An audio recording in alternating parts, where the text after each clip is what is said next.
Welcome to Redeeming Bad Movies. I am your host, Ronnie Obenhaus, and tonight we are going to talk about the 2016 movie Paradox. This movie was directed by Michael Hurst and stars Zoe Bell, Malik Yoba, Adam Huss, Bjorn Alexander, Brian Flackus, Michael Aaron Milligan, and Steve Sue. Now, first I'm going to go into just a little tangent on why I enjoy these types of films. It's because you have an actor like Steve Sue who gets just this tiny little bit part. He's the security guard that's blowing bubbles because he just quit smoking and he hates chewing gum.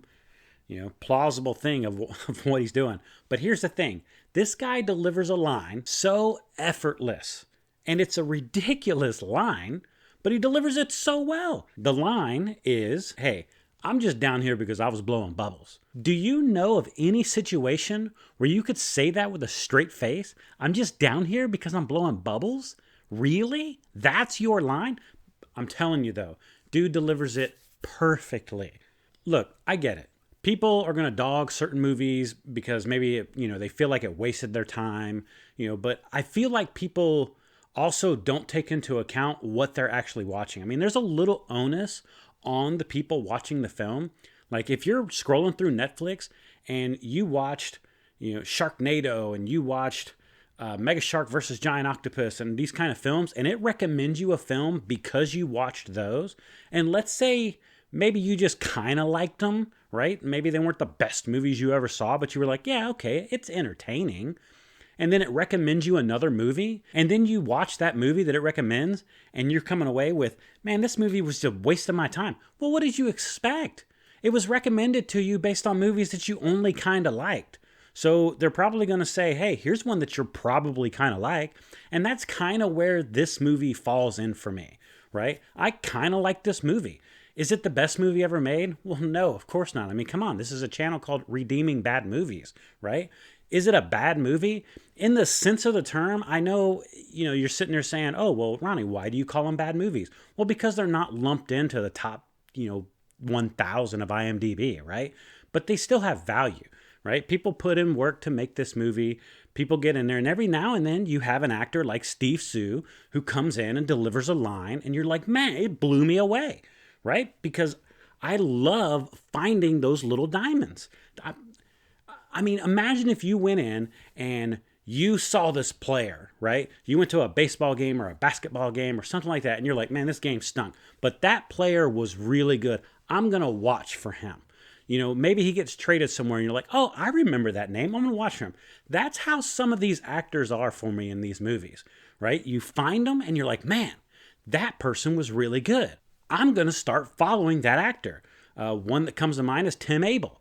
He was really good in this Steven Seagal movie that I watched, which was utterly crap, but he was really good. And now I really enjoy watching him in films. I don't necessarily enjoy the films, but I like watching him. So I am really excited to go and start searching out some movies that Steven Sue was in. Back to Paradox, right? Directed by Michael Hurst. He was heavily influenced by Terminator on this movie. I mean, of course, it's kind of, except for Back to the Future, it's kind of like the ultimate time travel movie.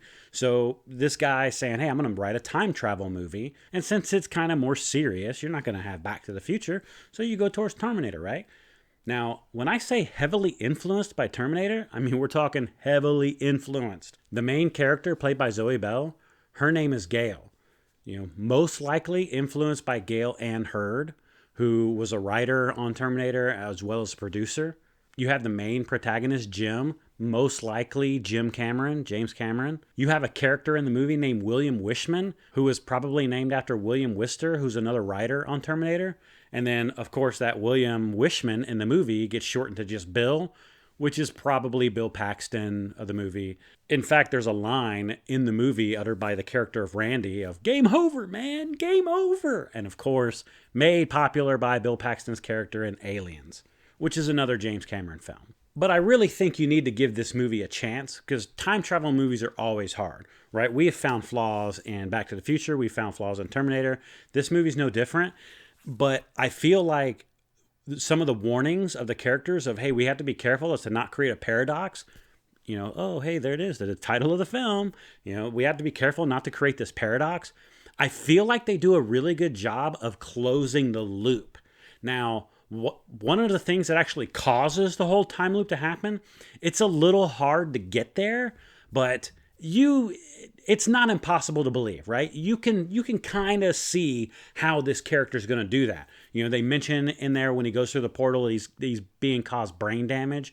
So, of course, it's not hard to believe, especially if he goes through as many times as you're led to believe, that of course it's going to wear him down and he's going to end up doing some of the stuff that he does. He's heavily influenced dialogue-wise from a character played by Malik Yoba. And major spoilers here, everything that I've mentioned before is kind of like, oh, it's just kind of the movie. But now I'm going to get into kind of some really heavy spoilers. So the character that Malik Yoba plays, he starts off with a British accent. And then about halfway through the movie, dons an American accent. Funny story behind that is he actually told the director that he wanted to practice. He's like, hey, I got some accents I can do, and I want to showcase those off. So maybe my character starts off as British because he wants to build this mysterious nature. And so he has this British accent, and then he'll lose it halfway through the movie. So you really be able to see my range of hey, British accent, and hey, American accent, right? I can do both. And the director really didn't have a problem with that, so he let him do it, which I thought was really cool collaboration. I mean, it didn't change the story at all. In fact, I think it kind of enhanced the story a little bit. So, really great touch on that, and really cool for that actor to bring that in and say, yeah, I think I can do this.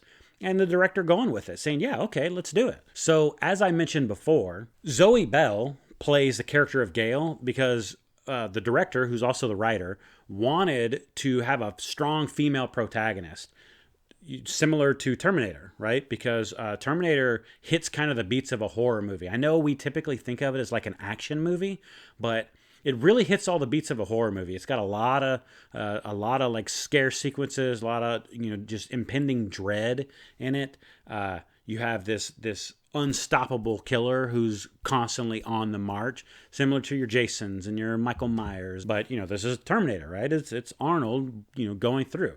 So the director wanted a strong female to kind of carry this film. And I think Zoe Bell did an excellent job. She has that feminine quality, yet she's also really strong. And I feel like they don't sacrifice anything. A lot of movies tend to say, okay, if the woman's going to be strong, then she's got to act like a man. But they don't do that in this movie, and they let her be a woman, which I love. I think it's fantastic when people actually write women correctly. Now, it's not going to get any kind of awards for writing or anything, but I still think it's a really good movie to watch, if for anything, just to get another entertaining time travel film. We have a few time travel movies, but I say give this one a shot. There are definitely worse time travel films you can watch. This one's pretty entertaining. From the very beginning, I always love in time travel movies how they can sync the dialogue, even though of course it's already mapped out with the script and everything like that. But to me as a fan, I really get engrossed in these movies, and so I love seeing when you see something like maybe on a tape or maybe something that's written in a diary and it goes back in time and people are reading it and they're like, oh my God, I did that, or they're watching it, oh man, I said that. And then, boom, here it is. You get to see them saying it. And you're like, oh, man, even knowing that they said it, they still said it. It's really cool to see how that kind of plays out. And this one does a really good job of that with, actually setting it up to where it feels kind of natural. And B, some of the characters actually calling it out, saying, oh, man, I said that. I love when they kind of self-reference themselves, and this one was no disappointment on that. Again, like I said, it kind of wraps up its paradox pretty well, and the end is a little ridiculous on it, but it's not that hard to believe. Again, spoilers right here for the end of the movie.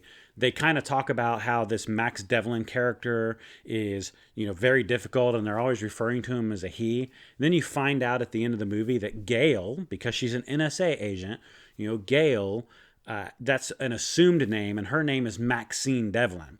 I don't think it would have been that difficult to connect those dots, but I guess the film was really going for, oh, she's an NSA agent, so they're not going to confirm or deny that this person was ever in the NSA, or maybe she starts covering her tracks immediately in order to, set something like that up. But still, it's a really good film. And by really good standards, I mean I think it's better than average, right? There's a lot of movies that I feel like don't deserve to be as high as they are, and there's some movies that don't deserve to be as low as they are. This is one of those movies that I just don't think it deserves to be as low as it is. Is it going to be, one of the movies that you look at and say, man, I got to tell all my friends you got to watch it? Probably not. Do I tell all my friends they need to watch it? Well, of course, right? I mean, come on. I'm redeeming bad movies over here. I tell everybody about all these movies they got to watch. So take it from me, if we're judging this movie on a scale of 10, I would probably give it a 5.8 maybe, just because I tend to score time travel on a curve. Oh, see what I did there? On a curve? Because linear time, but black holes bend time, so it's kind of a curve. Okay, anyway, this movie is definitely worth a watch. Obviously, it wouldn't be on the channel if it wasn't. I highly recommend it, if for nothing else, because it handles time travel pretty well. It engrossed me from the beginning of wondering what was going on, and that always counts for something.